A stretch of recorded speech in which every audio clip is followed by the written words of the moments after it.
உலகத்துல ரெண்டு விஷயம்.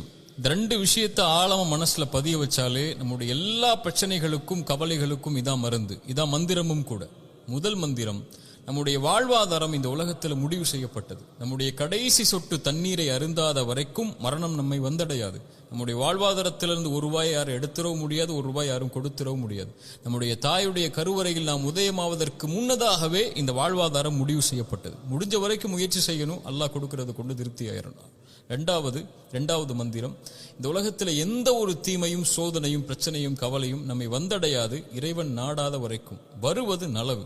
குர்ஆனுடைய இந்த வசனத்தை கேளுங்க. قُلْ لَن يُصِيبَنَا إِلَّا مَا كَتَبَ اللَّهُ لَنَا هُوَ مَوْلَانَا وَعَلَى اللَّهِ فَلْيَتَوَكَّلِ الْمُؤْمِنُونَ.